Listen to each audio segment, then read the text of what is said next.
what the Paimon had expected. Super strong bandits? Or monsters taller than buildings dropping out of the sky? Or, something like that. He looks super serious. We gotta stay on our A game too. This is the one.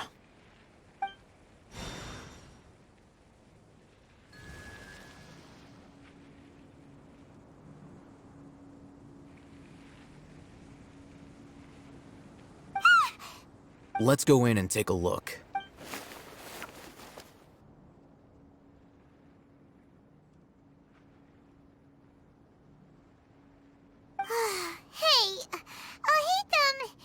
We haven't found squat. Are you sure we aren't wasting our time here? Patience. Shawnee says she only hears the crying at night. We have time to burn. Until then, I'm taking a break. And just like that, he sits down. Wait, he even brought a book to read? What are you reading? Let Paimon see! Okay, sure. Huh? The natural position, which is the positional propensity of an entity in natural motion in contrast with an object in forced motion? Huh? When free from external influences, every entity displays the tendency to follow its natural trajectory? So, you got that? Oh, Paimon gives up. You keep reading your book. See ya! How is he so relaxed? Look at him, reading an impossible book in a creepy place like this. Hey! Paimon's your Tibet travel guide. Paimon knows plenty of useful stuff already. And anyway, it's not Paimon's fault that the books people read in Sumeru are so complicated.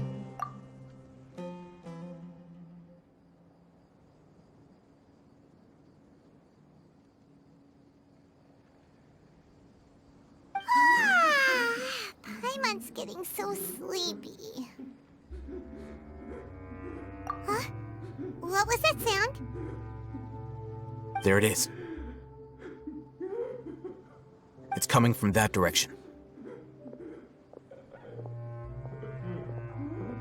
Is the sound coming from here? Huh. Paimon's not seeing anything. It's from below. But there's no way we can get down there. Something is off about the interior here.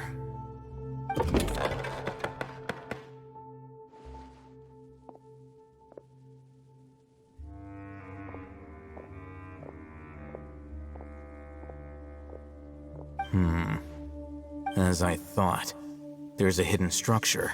Wow. It's like they tucked another hospital into this one. Oh, it looks like there are other mechanisms around here. Let's keep exploring. Huh? Look, there's someone over there. Good idea. Let's approach him slowly without alarming him.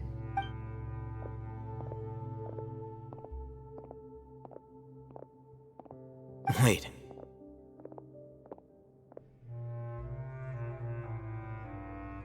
You're...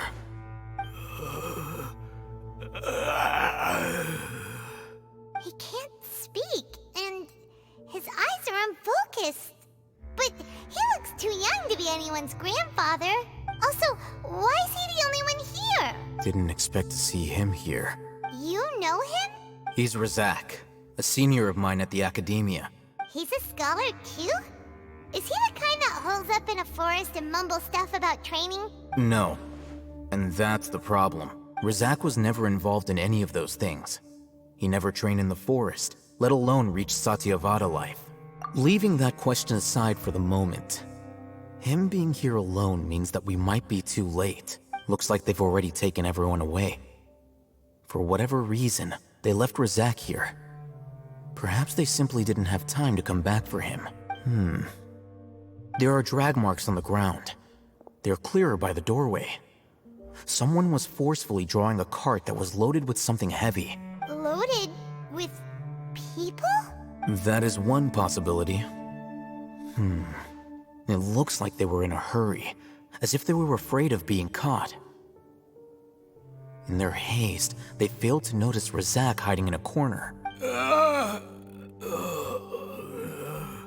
The symptoms are identical. Looks like we found living proof. Huh? Why do you say that? Allow me to jog your memory. Recall your time at Port Ormos. Don't you think his symptoms look familiar?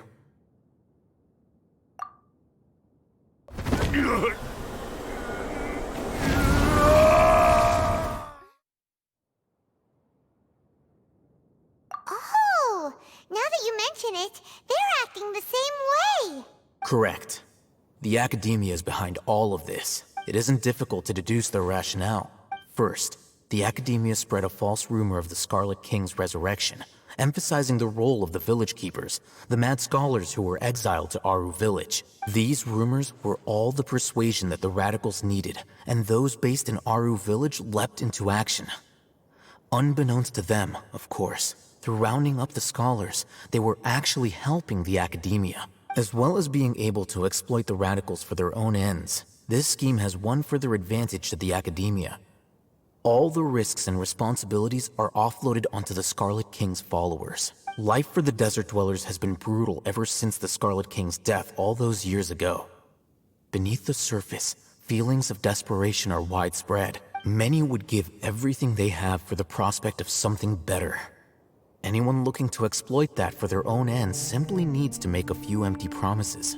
Even if complications arise, people will see that those involved are all followers of the Scarlet King and look for no further explanation than differences of belief. A deep-seated mistrust of the desert and everyone in it by the rest of Sumeru will make sure of that. The notion of an Akademiya plot wouldn't even cross their minds.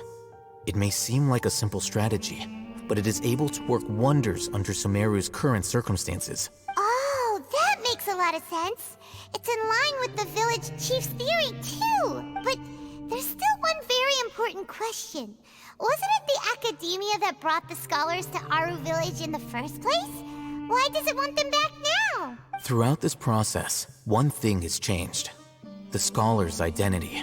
First, they were scholars. Then, they became lunatics. After that, they were exiles. And finally, they become missing persons. An exile is still patently a living, breathing human being. But when someone becomes a missing person, that is brought into question. If you can't find someone, you have no way of knowing what exactly happened to them. That makes missing people an ideal resource. Resource? For what exactly? One possibility is that the information in their brains could be extracted into knowledge capsules. Extracted? You mean canned knowledge comes from people's brains? With the technology of the Sumeru Akademiya, it's entirely possible. Perhaps the process caused them great suffering, which is why they cry out in the dead of night when no one is watching them. So, the human brain... Nope, nah, Hyman doesn't want to think about this. I'm the Akademiya scribe, after all. I'm familiar with their projects. Anyway, judging by Razak's state, the contents of a divine knowledge capsule were extracted from his mind. But something went wrong in the process. Or perhaps his curiosity got the better of him, and he used such a capsule for himself. Hyman's a little confused. Can they just use anyone's brain?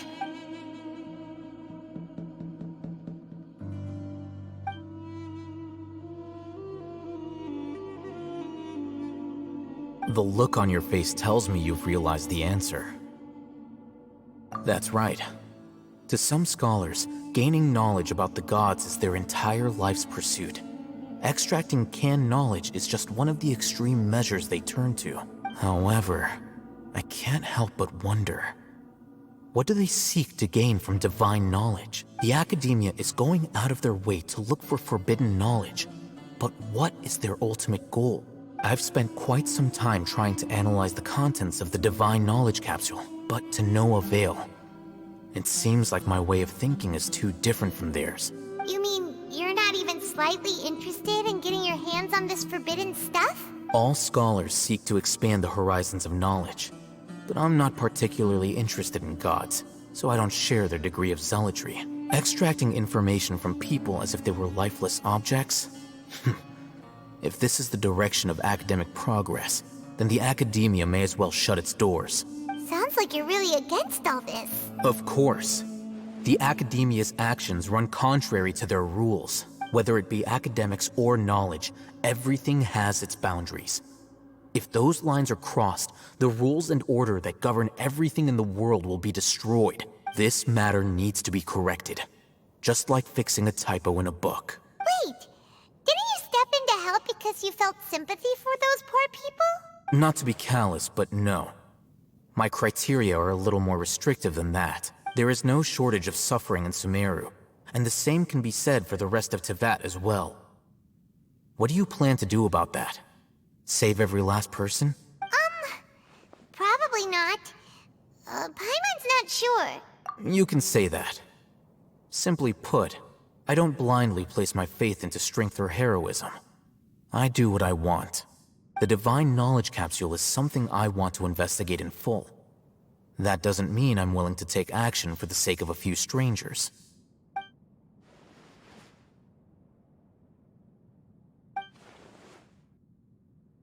Paimon's been wanting to say this for a while. There are a lot of bad guys in the Akademiya, but you're not one of them. You're their weirdo. You're probably right. Though I must say, I quite enjoy this feeling of being the odd one out. Uniqueness is also an asset, is it not? Wow, that's a great way to think about it. Paimon's really impressed. If only Miss Shani had a similar mindset, her life would definitely be a lot easier. I'm just a more likable person than her in general. There's nothing more to it than that. He won't last long if we leave him here. Let's take him with us. We'll work out our next step after we return to Aru Village.